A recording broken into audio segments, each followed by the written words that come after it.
Vamos en esta mañana a acabar nuestro estudio, la tercera parte del catolicismo romano.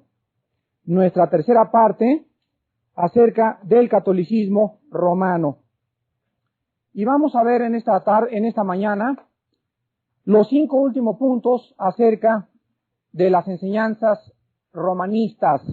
Vamos a ver en esta mañana la veneración de los santos y las imágenes. Vamos a ver la doctrina de la Virgen María. Vamos a ver las tradiciones de la Iglesia romana. Vamos a ver los libros apócrifos, el origen de la Biblia y la salvación del alma de acuerdo a las enseñanzas romanas. Hace 3 días tuve una conversación con un licenciado muy famoso aquí en México, el cual se acercó a mí y me dijo: señor Alducin, todavía no comprendo yo por qué no puede uno ser católico y ser cristiano. ¿Por qué no puede uno ser protestante y ser cristiano? ¿O por qué no puede uno ser evangélico y ser cristiano si tanto los protestantes y los evangélicos y los católicos creen en Cristo?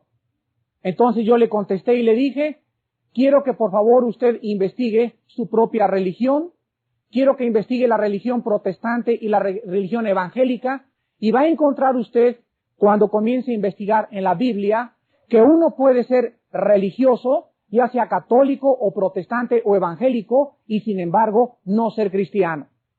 Vuelvo a repetir, uno descubre en la Biblia que podemos ser católicos, podemos ser protestantes o evangélicos o la religión que tengamos sin ser cristianos. Entonces él me hizo la segunda pregunta. Entonces, ¿quién es una persona que es cristiana y que va a entrar al cielo? Y yo le contesté: aquella que ha vuelto a nacer de nuevo. Aquella que tiene en Jesucristo, en la persona de Jesucristo, y no en su religión, su confianza y la esperanza de su salvación. Y en tercer lugar, aquella persona que tiene dentro de su vida al Espíritu Santo. Porque solamente los que tienen el Espíritu Santo son hijos de Dios. Dice Romanos 8:9, y el que no tenga el Espíritu de Cristo, el tal no es de él. Dice en 1 Corintios 6:19, y nosotros somos templo viviente del Espíritu Santo. Entonces tú puedes tener esta mañana una religión. Puedes estar confirmado, puedes estar bautizado, puedes ir a misa los domingos y sin embargo irte al infierno.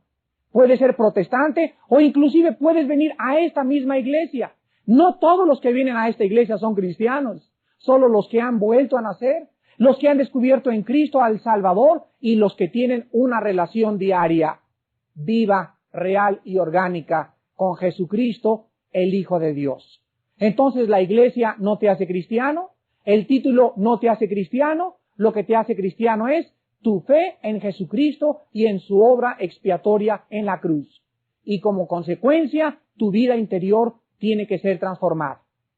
Vamos a ver en esta mañana que la iglesia romana enseña que se les puede orar a los santos y venerar a las imágenes. Y se les adscriben a los santos y a las imágenes prerrogativas y atributos que pertenecen solo a Dios, haciéndolos verdaderos dioses del pueblo. ¿Qué dice la Biblia? En Hebreos capítulo 7, versículo 25, encontramos que la Biblia nos dice estas palabras. Hebreos 7, 25.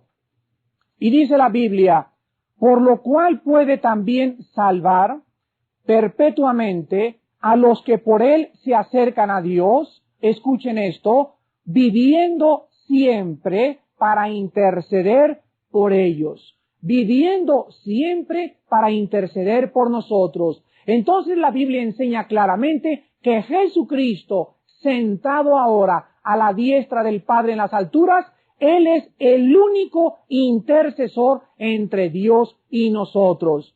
No es posible que haya algún santo que interceda por nosotros o alguna virgen. Esto no es enseñanza bíblica. Esto es el resultado de las tradiciones. Ahora vean 1 de Timoteo, capítulo 2, versículo 5. 1 de Timoteo 2:5. Y dice la Biblia: porque hay un solo Dios y un solo mediador entre Dios y los hombres, Jesucristo hombre. Pueden sacar ustedes en esta mañana la Biblia Nácar Colunga, la Torres Samad. A mí me gusta mucho usar la Biblia católica porque con ella yo demuestro a muchos queridos amigos míos que yo tengo católicos que no es cuestión de la Biblia. La Biblia católica también dice lo mismo en 1 de Timoteo 2:5. No hay más que un mediador entre Dios y los hombres. Hay muchos niños por allá atrás pasando y corriendo. Por favor, a ver si los pueden controlar. Vean ustedes ahora Apocalipsis capítulo 22. Apocalipsis capítulo 22. Del 8 al 9. Apocalipsis 22, del 8 al 9. Y dice la Biblia: Yo, Juan, soy el que oyó y vio estas cosas. Y después que las hube oído y visto, me postré para adorar a los pies del ángel que me mostraba estas cosas. Pero él me dijo: Mira, no lo hagas, porque yo soy consiervo tuyo, de tus hermanos los profetas, y de los que guardan las palabras de este libro. Adora a Dios.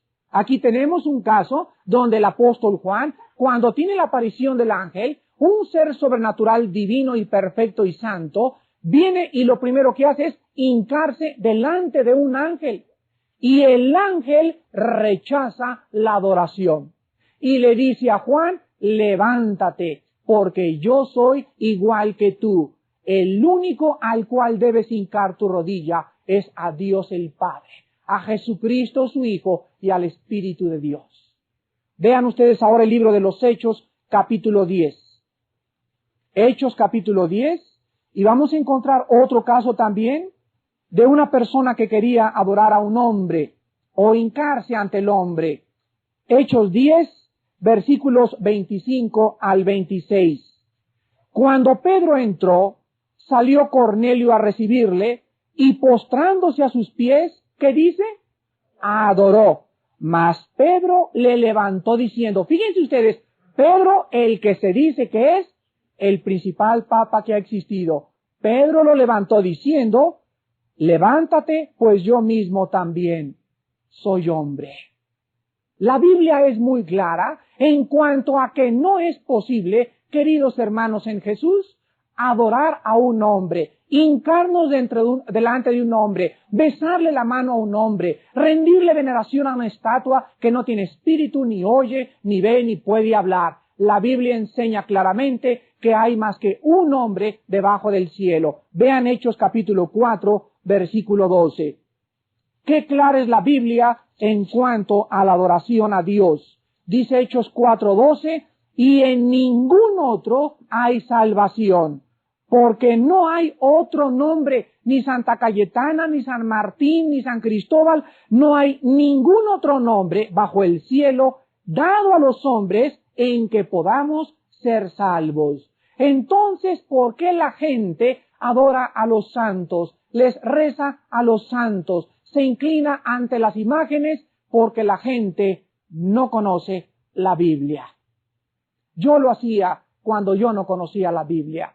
Mi esposa lo hacía cuando no conocía la Biblia. Mis hijos lo hacían cuando no conocían la Biblia. Pero la Biblia expone las cosas que son reales y las que son falsas. La exposición de la palabra alumbra los ojos. En ella somos santificados y cuando venimos a la Biblia descubrimos en cuántos errores vivíamos en el pasado. Y todo era resultado de nuestra ignorancia de las Sagradas Escrituras.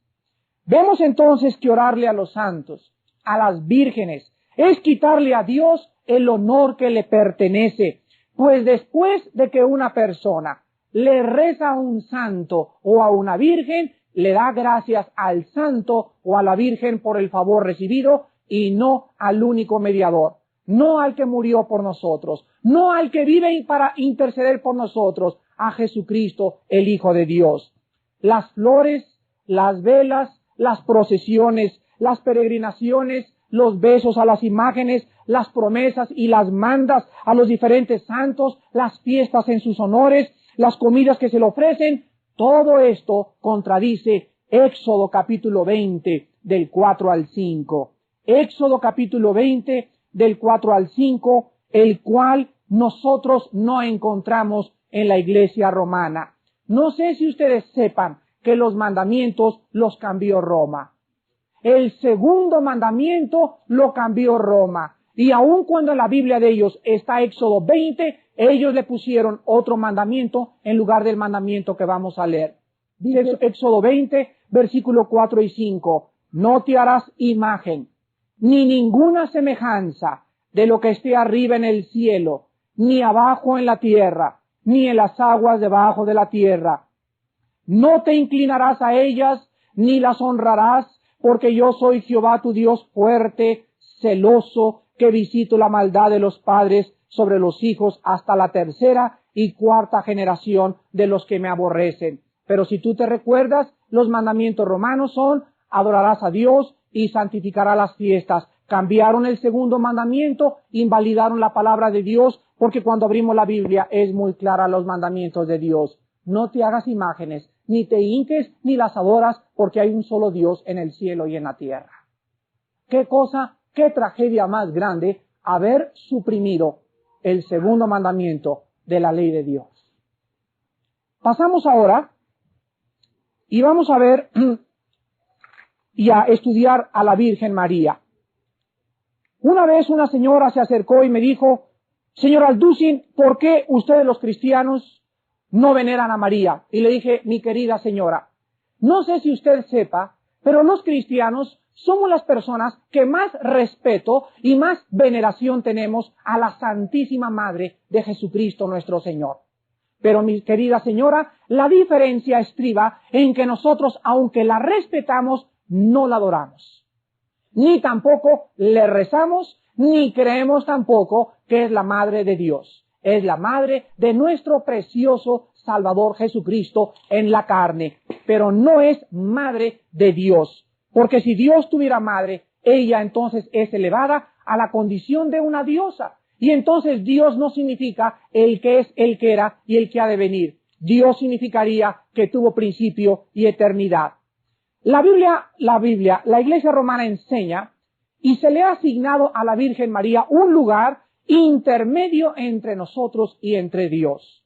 La Iglesia romana enseña que María es la Madre de Dios, la Reina del cielo, inmaculada y sin mancha, sin pecado original, defensora nuestra ante su Hijo, esposa de Dios, mediadora de toda gracia y corredentora de toda la humanidad. Vemos que cuando abrimos la Biblia encontramos que es ilógico, es irracional y es absurdo que Dios pueda tener madre. Porque si Dios tuviera madre, repito, no sería Dios y ella sería una diosa. La palabra Dios, Yahvé, en el hebreo significa yo soy el que siempre ha existido. Yo soy el que ha existido desde antes de los siglos, cuando es los siglos y después de los siglos. Sin embargo, vamos a ver en esta mañana, en primer lugar, en Juan capítulo 8, que Jesucristo ya existía antes de vivir en el vientre de su madre. El Señor Jesucristo ya existía antes. Dice Juan 8, 57 al 58. Entonces le dijeron los judíos: ¿aún no tienes 50 años y has visto a Abraham? Jesús les dijo: de cierto les digo, antes de que Abraham fuese, yo soy. Vean ustedes ahora Colosenses capítulo 1, versículo 16. Colosenses 1:16. Y hablando de Jesucristo, la Biblia dice: porque en Él fueron creadas todas las cosas, las que hay en los cielos y las que hay en la tierra, visibles e invisibles, sean tronos, sean dominios, sean potestades, todo fue creado por medio de Él, incluye a su madre, todo fue creado por Cristo y todo fue creado para Él. Vean ustedes ahora Juan capítulo 1, versículos 1 y 2. El Evangelio de San Juan, capítulo 1, versículos 1 y 2. En el principio era el Verbo era con Dios, y el Verbo era Dios.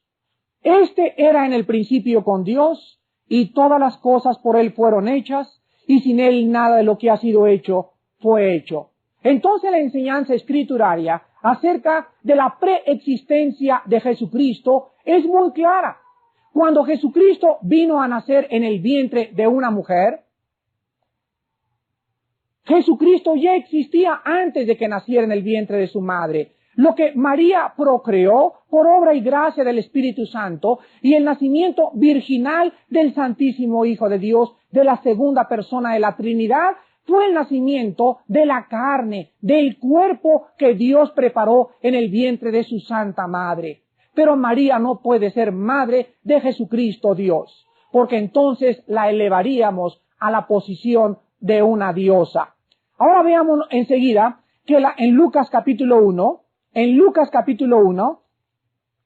que no es posible enseñar que María nació sin el pecado original, o sea, se llama la doctrina de la Inmaculada Concepción.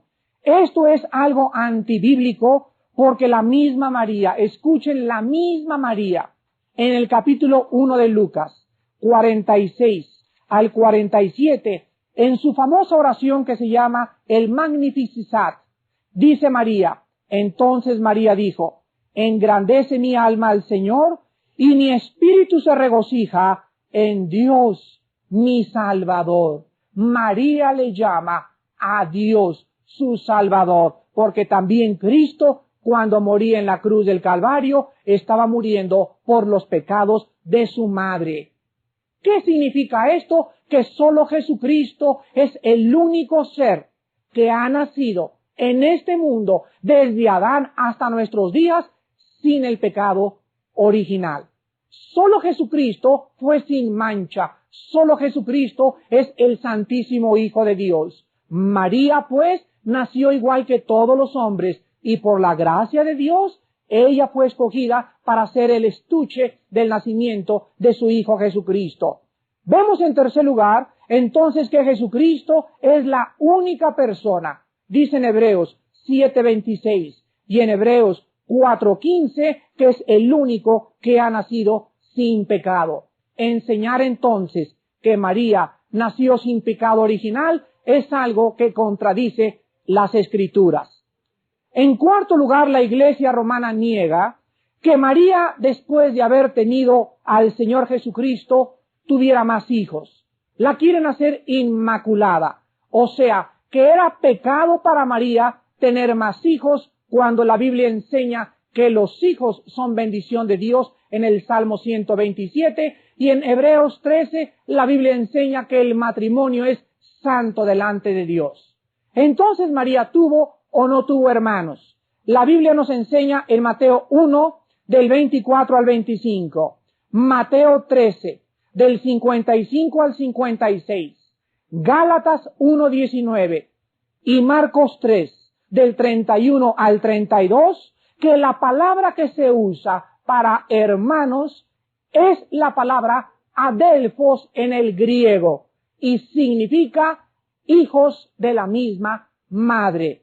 Una vez un amigo católico me enseñó y me dijo, es que Armando en la Biblia dice primos o parientes. Y le dije, vamos a la ley y al testimonio. Y encontramos que hay 5 palabras originales en el griego para definir hermanos. Y la palabra que se usa en estos pasajes es adelphos, que significa hijos de la misma madre. Entonces es irrevocable, es refutable la doctrina de que María no tuvo más hijos. Vemos después la asunción de María. En el año 1950 se proclama como dogma de fe o ex cátedra que María, después de su muerte, resucitó y ascendió corporalmente al cielo sin morir. Pero quiero decirles a ustedes que en la Biblia no existe eso, número 1. Número 2, ninguno de los apóstoles ni los padres de la Iglesia mencionan este hecho. Para que María llegara a ser Madre de Dios y Reina del Cielo, tuvieron que inventar esta enseñanza. ¿Qué dice la Biblia? Hebreos 9:27. Porque está establecido a los hombres que mueran una sola vez y después de esto el juicio. Ha habido dos personas que son Enoc y Elías en el Antiguo Testamento que los arrebató Dios sin morir.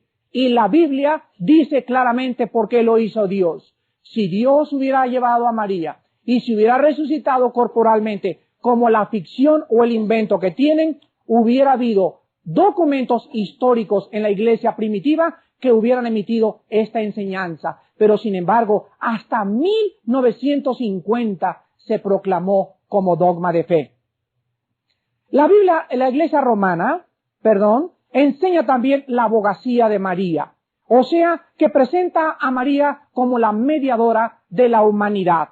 En el Ave María dice, Santa María, Madre de Dios, ruega por nosotros los pecadores. Pero sin embargo la Biblia nos enseña 3 razones por las cuales no debemos dirigirnos a nadie más que a Cristo como nuestro mediador. El primero se encuentra en 1 de Timoteo 2:5. Dice que no hay otro mediador entre Dios y los hombres más que Jesucristo hombre. O sea, la Biblia enseña que Cristo es el único mediador entre nosotros y Dios.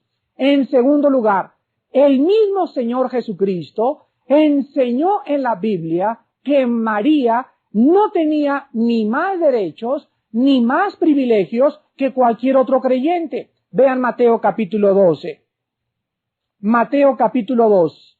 El mismo Jesucristo enseñó que su madre no tenía prerrogativas de mediadora, ni tampoco ni nadie podría rezarle u orarle. Mateo 12, del 46 al 50. Mientras él aún hablaba a la gente, he aquí su madre y sus hermanos estaban afuera y le querían hablar. Y le dijo uno, he aquí tu madre y tus hermanos están afuera y te quieren hablar. Respondiendo él, al que le decía esto, dijo, ¿quién es mi madre y quiénes son mis hermanos? Todos hubieran contestado, pues los que están allá afuera, Señor. ¡Qué pregunta tan tonta! Pero sin embargo, extendiendo su mano hacia sus discípulos, dijo, he aquí mi madre y mis hermanos. Porque todo aquel que hace la voluntad de mi Padre que está en los cielos, ese es mi hermano y hermana y madre. El Señor Jesucristo quería enseñarles una lección tremenda a los discípulos. ¿Ustedes creen que por haber yo sido parido por el vientre de esa mujer y por haber tenido la misma carne que tienen mis otros hermanos, son mis hermanos y mi madre y mis hermanos? Pero Jesucristo enseñó que la familia espiritual es mayor que la familia terrenal. Y ahora, hace como me acuerdo, como 8 meses, mi madre me dijo, Armando, yo te di el ser. Y le dije, mamacita, la Biblia me enseña que te tengo que honrar.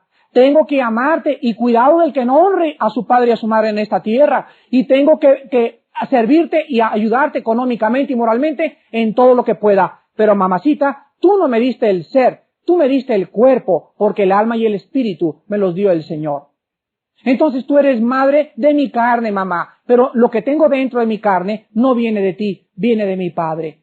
Entonces tengo otros hermanos y tengo otra madre y hermanos. Jesucristo fue muy claro en esta situación. Vean ahora Lucas capítulo 11. Lucas 11, del 27 al 28. Lucas 11, del 27 al 28. Y dice así la Biblia. Mientras él decía estas cosas, una mujer de entre la multitud levantó la voz y le dijo, bienaventurado el vientre que te trajo y los senos que mamaste.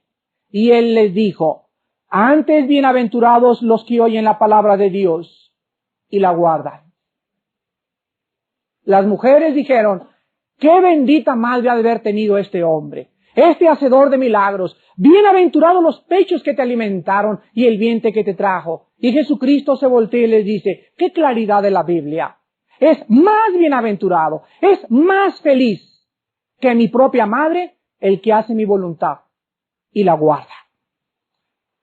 La Biblia enseña en segundo lugar que aun cuando Roma enseña que ellos también leen la Biblia y que ellos también creen en Cristo, Sin embargo, le han agregado a la Biblia las tradiciones. Entonces, si nosotros hablamos con un querido amigo sacerdote o católico, él me dice, yo también creo en Cristo, pero también le echan de su propia cosecha. La Iglesia romana prohibió durante 15 siglos la lectura de la Biblia. En el artículo de fe de la Iglesia Católica dicen esto: las verdades reveladas por Jesucristo, contenidas, escuchen, en parte, entre comillas, en la Biblia se encuentran también en las tradiciones eclesiásticas. La Iglesia romana le agregó a la Biblia 15 libros que se llaman los libros apócrifos. La palabra apócrifo significa de origen desconocido.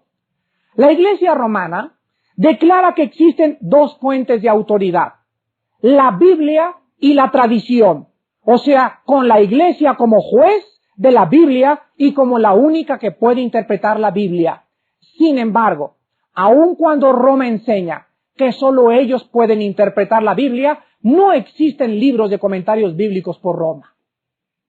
Todos los comentarios bíblicos que existen son de cristianos. No encuentras en ninguna librería católica el libro de los Gálatas, o el libro de Apocalipsis, o el libro de 1 Corintios interpretado por Roma. No existe, porque no pueden interpretarla. Pero sin embargo, nadie la puede interpretar más que ellos. Pero ellos mismos se contradicen al no entender, porque no tienen el Espíritu de Dios. Vemos entonces que la Iglesia romana pone a la tradición, en realidad, sobre la Biblia, por lo que Roma es gobernada, no por la Biblia o por la tradición, sino Roma es gobernada por la misma Iglesia. O sea, todos los decretos salen de Roma y del Vaticano. El que no los obedezca está excomulgado. Hace como 1 año y medio, mi esposa y yo fuimos a Aguascalientes y pasamos por ahí a ver algunas iglesias católicas. Me interesa el arte colonial y toda la época del virreinato de la colonia en México. Y me acuerdo que platicando con una señora que iba entrando ahí a la iglesia católica un domingo, le hice una pregunta y le dije: señora, ¿por qué en su iglesia siguen teniendo imágenes puestas? Y me contestó: porque ellos son los santos de Dios. Y le dije: ¿no sabe usted que Juan 23, y si no, por favor váyaselo y dígaselo al Padre, Juan 23 ordenó quitar las imágenes de las iglesias? Entonces, ¿a quién le obedecen? ¿A sus tradiciones que tiene México o a la orden del que ellos reconocen como el jefe universal de la iglesia?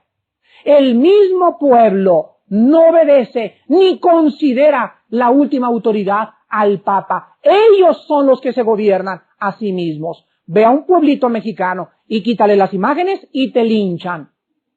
Te linchan. Y cuidado con hablar con alguna cosa de esas, porque te apedrearían tomándote como un ateo. Pobre gente, son ignorantes. ¿Y cuántos de ellos son tan sinceros? ¿Y cuántos de nosotros estamos tratando de abrirle los ojos? Entonces, en teoría, Roma acepta la Biblia. En teoría.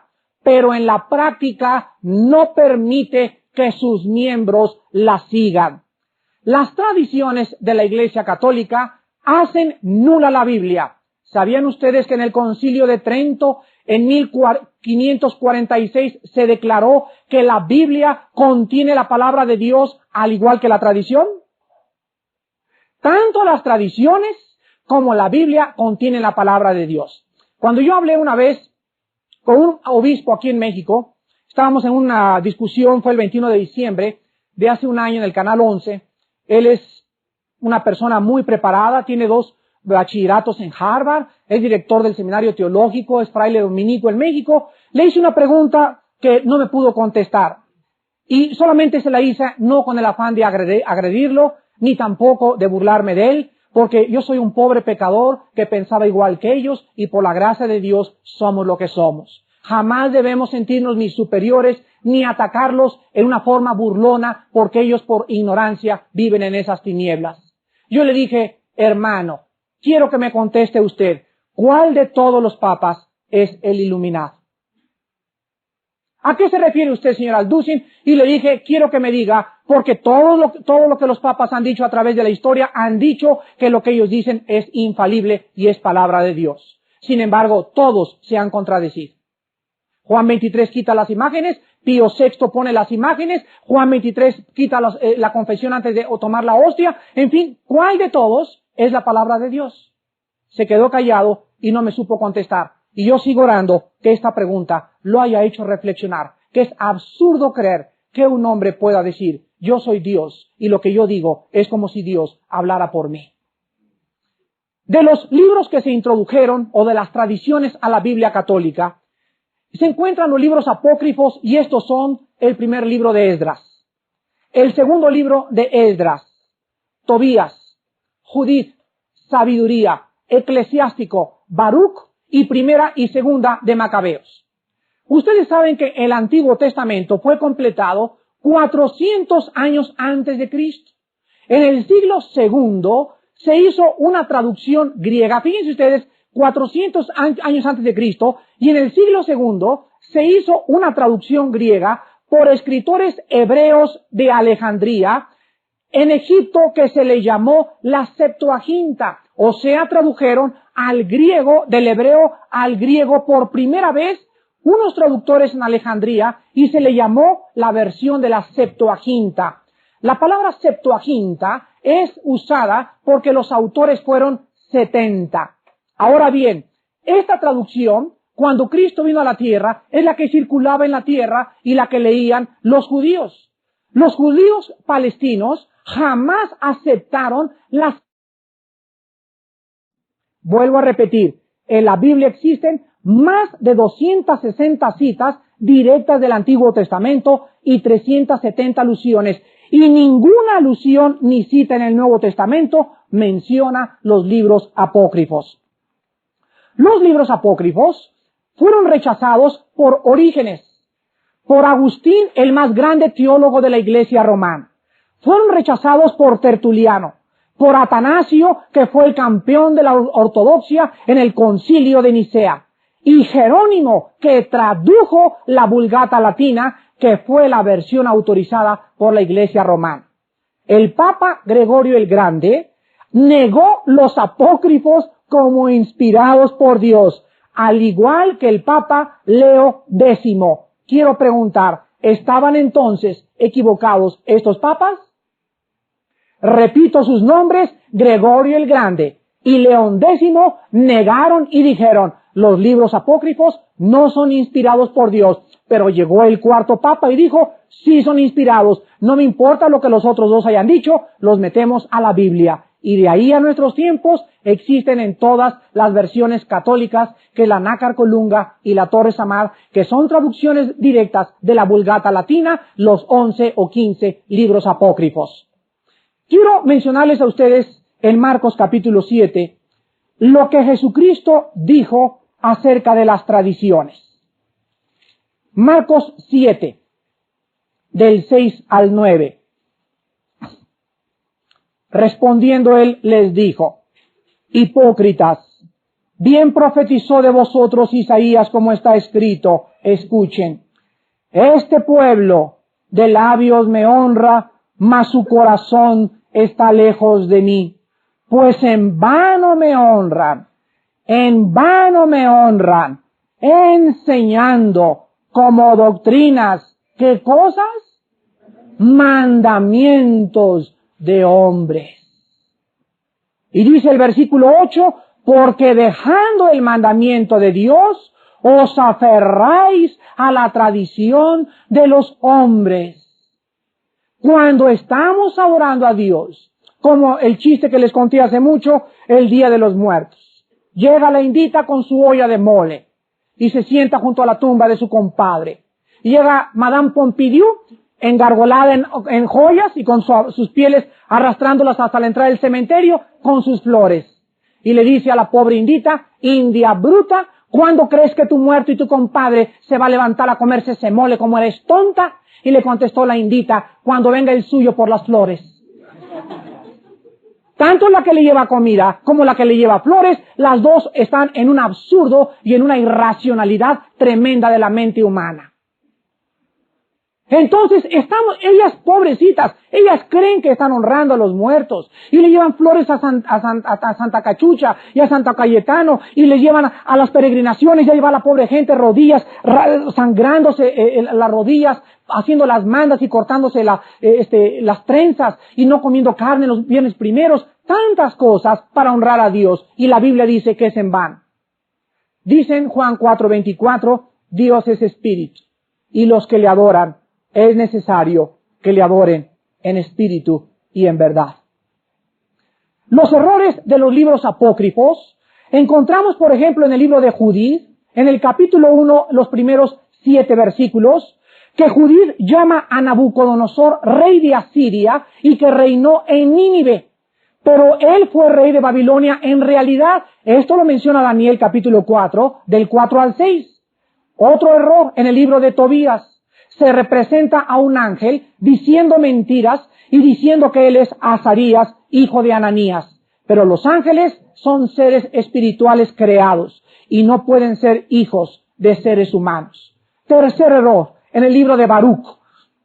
Baruch dice que se fue escrito este libro por un hombre de ese nombre Baruch y quien era secretario de Jeremías. Esto está en Baruch 1, versículo 1. Sin embargo, Daniel fue escrito mucho tiempo después de Jeremías. Y Jeremías escribió al principio de la cautividad babilónica y nunca al final de ella. Son errores tremendos, teológicos, históricos y geográficos. Otro libro, el libro de Sabiduría, enseña la creación viniendo de la materia existente. Sin embargo, vemos que la materia fue, dice en Hebreos capítulo 11, Dios creó de la nada, de lo que no existía. Dijo y apareció el cielo y el universo. Entonces este libro contradice el libro de Hebreos y el libro del Génesis. El libro de Eclesiástico enseña que la caridad puede salvar el alma. Por eso los católicos hacen caridades. Porque en el libro de Sabiduría se enseña que dando limosnas te puedes ir al cielo. El libro de Eclesiástico, el primero Macabeos, por ejemplo, es el libro donde más errores históricos y geográficos existen de todas las escrituras. Entonces, ¿por qué los apócrifos? ¿No son inspirados por Dios? Porque abundan en anacronismos, abundan en errores históricos, en errores geográficos, en profecías, en fechas que contradicen los demás libros de la Biblia, y aparte que ninguno de ellos es profético. La Sociedad Bíblica Inglesa en 1827 votó por no incluir los libros apócrifos en las Biblias. La misma Iglesia en Roma consideraba la Vulgata latina infalible, y el Concilio de Trento, escuchen esto, dijo estas palabras: si alguno no recibe como canónicos y sagrados todos los libros contenidos en la traducción Vulgata latina, sea maldito. El Concilio Vaticano de 1870, que fue el mismo que consideró y votó por la infalibilidad papal, reafirmó la misma declaración en el capítulo 2 de este libro. El Papa Sixto V consideró la Vulgata como la última y la única edición inspirada por Dios. Y el Papa Sixto V dijo que cualquiera que incluyera los apócrifos en la Biblia sería maldito. Entonces tenemos casi 6 papas, a todos los principales padres de la Iglesia y toda la historia y la Biblia en contra de la inspiración de los libros apócrifos. Pero sin embargo, se publicaron después de Clemente VIII otra versión y es la que se usa actualmente. ¿Qué cantidad de contradicciones, de errores y de pleitos originaron los libros apócrifos? Vamos a ver ahora, en tercer lugar en esta mañana, el origen de la Biblia. La Iglesia romana enseña que ella o Roma es la única depositaria de la palabra de Dios, pues ella es la que recibió las sagradas escrituras y por lo tanto solo ella puede interpretar. La Biblia oficial que la Iglesia romana usa es la Vulgata. La palabra Vulgata viene de la palabra vulgos en latín, que significa común, y esta se tradujo por Jerónimo, que lo comisionó Damaso en el siglo IV para que la Biblia pudiera ser leída por la gente común. Y cuando un papa se enteró de que la Biblia le estaba leyendo el pueblo y la Biblia contradecía sus enseñanzas, prohibió la Biblia 15 siglos. La Iglesia romana declaró que la Vulgata era la única Biblia que existía en el Concilio de Trento, diciendo que si alguno no recibe todos los libros de la versión Vulgata, tanto canónicos como sagrados, sea anatema. El Concilio Vaticano de 1870 reafirma la misma declaración. Y 2 años después, escuchen esto, 2 años después de que un Concilio Vaticano ha dicho, esta Vulgata es la única edición inspirada por Dios, el Papa Clemente VIII imprimió otra nueva edición y es la que usan actualmente en el siglo XX. La pregunta es, ¿cuál, señores católicos, es para ustedes la versión inspirada por Dios? ¿A quién le creemos? ¿A los papas del Concilio Vaticano de 1870? ¿O consideramos a Clemente VIII con la nueva versión que él dice que es inspirada? Entonces, si yo fuera católico y tuviera un poco de sentido común, yo estaría en graves problemas al seguir perteneciendo a un sistema donde ese sistema me ha engañado durante más de 2000 siglos. Sin embargo, las traducciones católicas actualmente pueden y contienen la suficiente luz para poder guiar a cualquier persona a Jesucristo. Me gusta usar, como yo les dije, la versión Acarcolunga, la versión Torres Amat y la Vulgata Latina, que es traducciones de muchas Biblias que tenemos. Y con esa misma Biblia se le puede guiar a cualquier católico sincero y honesto que esté buscando a Cristo a la luz de la salvación en la fe en la obra de Jesucristo en la cruz del Calvario. En último lugar, la salvación del alma. La Iglesia romana enseña que la salvación del alma es a través de los 7 sacramentos y las demás disposiciones de la Iglesia. Según Roma, un sacramento es una señal externa que imparte la gracia de Dios al alma. Son 7 los sacramentos que enseñan. Uno es el bautismo, la confirmación, la Eucaristía, la penitencia, la extrema unción, el matrimonio y la ordenación. Sin embargo, ¿qué dice la Biblia? Romanos 10, versículo 9. Cuando un ladrón moría junto a la cruz del Calvario hace 2000 años, Jesucristo se volteó y le dijo, un ladrón le dijo a Jesús, si tú eres el Cristo, sálvate y sálvanos. Y el otro ladrón se volteó y le dijo a Jesucristo, Señor, yo creo que tú eres el Cristo, acuérdate de mí cuando vengas en tu paraíso, cuando vengas en tu reino. Y Jesús se volteó y le dijo, bautízate, vete a hacer mandas, cumple sacramentos. Jesucristo se volteó y le dijo, de verdad te digo que hoy estarás conmigo en el paraíso. Dice Romanos 10:9 que si confesares con tu boca que Jesús es el Señor y creyeres en tu corazón que Dios le levantó de los muertos, serás salvo. Y esto fue lo que salvó al ladrón. Creyó en su corazón que Jesús era el Cristo y sabía también que Él vendría otra vez a reinar en la tierra. Dice la Biblia en Efesios capítulo 2, versículos 8 y 9. Efesios 2, del 8 al 9. Porque por gracia sois salvos por medio de la fe, y esto no de vosotros, pues es don de Dios. No por obras, para que nadie se gloríe. Y en Gálatas capítulo 2, versículo 16, la Biblia dice, sabiendo que el hombre no es justificado por las obras de la ley, sino por la fe de Jesucristo. Nosotros también hemos creído en Jesucristo para ser justificados por la fe de Cristo y no por las obras de la ley. Por cuanto por las obras de la ley, por cuanto por las obras, nadie será justificado. El carcelero de Filipos estaba temblando y se acerca con Pablo y le dice, señores, ¿qué he de hacer para ser salvo? En Hechos 16, del 30 al 31, el apóstol Pablo le dice, cree en Jesucristo y serás salvo tú y tu casa.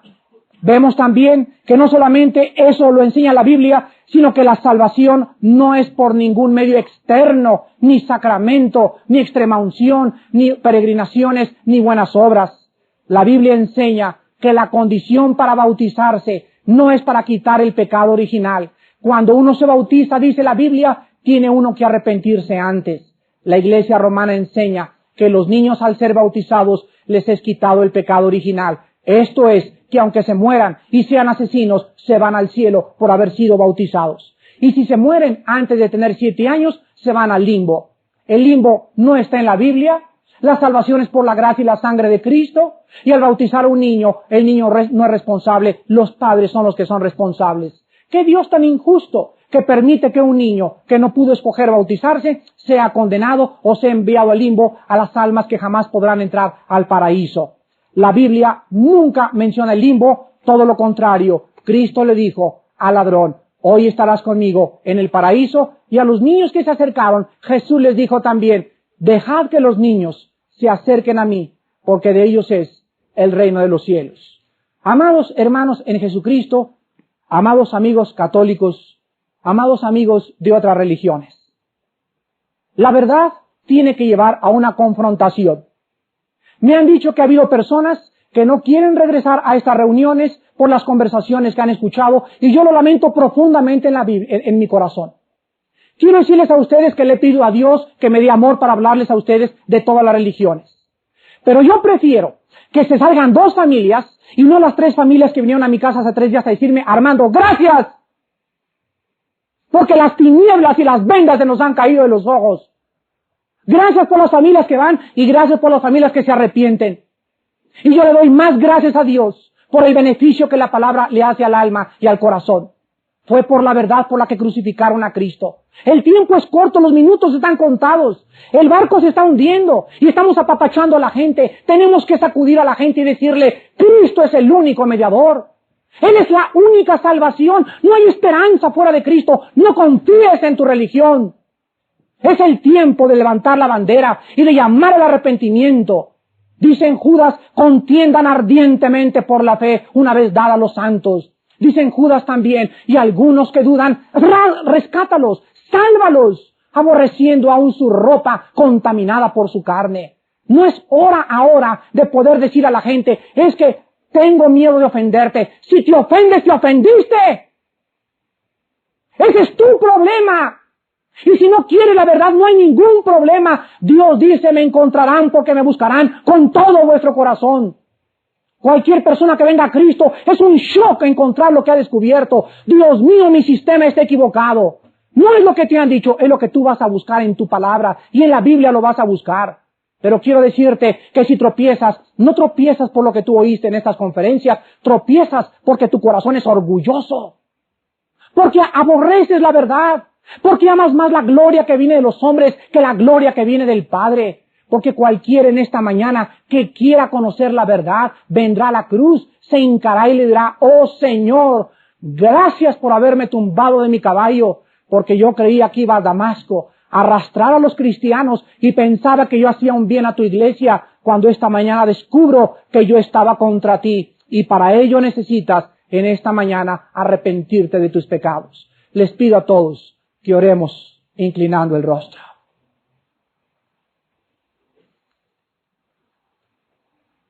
Oh Señor, gracias por los mártires que fueron echados al Coliseo romano, que fueron quemados en las piras. Gracias por Giacomo Savonarola, que se presentó enfrente del Vaticano y les llamó cueva de ladrones. Gracias por Juan Hus. Gracias por Wycliffe.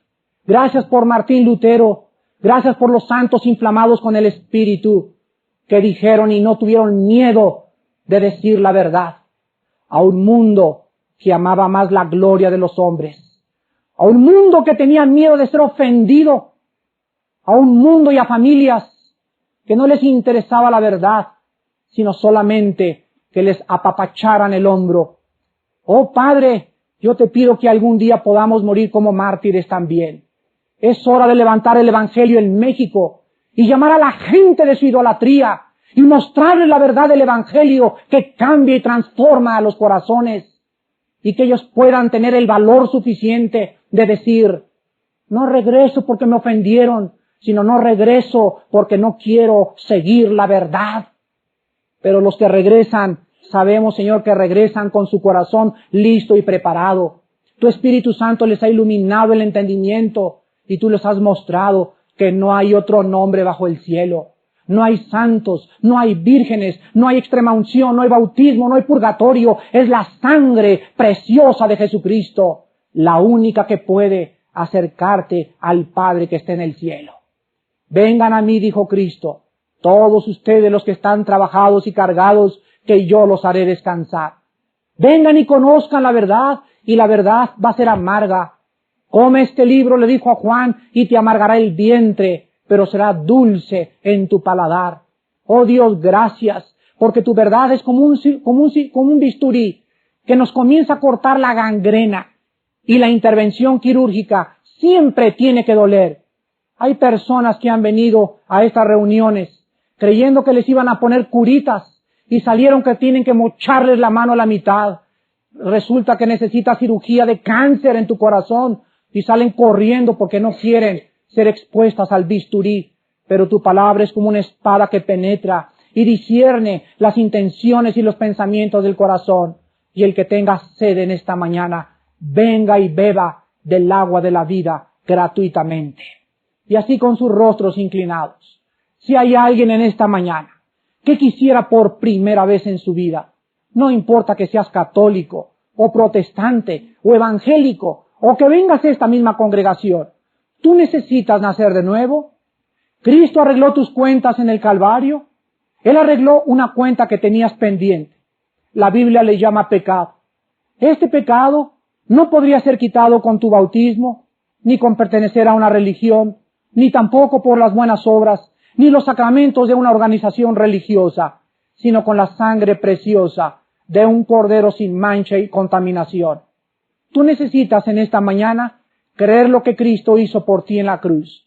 Tomó tus pecados y mis pecados, los llevó en su cuerpo y mediante su sangre hizo la paz con Dios para reconciliarnos y recibirnos en el paraíso por la fe y la gracia de un Dios que nos ama, que nos quiere perdonar y nos dejó su plan de salvación en las Sagradas Escrituras. ¿Cuántos de ustedes esta mañana no quisieran venir a la cruz? ¿Cuántos no quisieran arrepentirse de sus pecados? ¿Y cuántos no quisieran por primera vez decirle a Dios, oh Señor, ha sido un shock para mí oír lo que acabo de oír? Ha sido tremendo esto que mis oídos han escuchado. No quiero creerle al señor Alducin, no quiero creerle a mi iglesia tampoco, te quiero creer a ti. Quiero abrir la Biblia desde hoy en la tarde con mi esposa y mis hijos. Quiero que tú seas el que nos muestres por medio de tu Espíritu la verdad y que nosotros conozcamos la verdad. Porque Padre, si esta es la verdad, así tienes que decírselo, si esta es la verdad, te amaré con todas las fuerzas de mi mente, con todo mi corazón y con toda mi alma.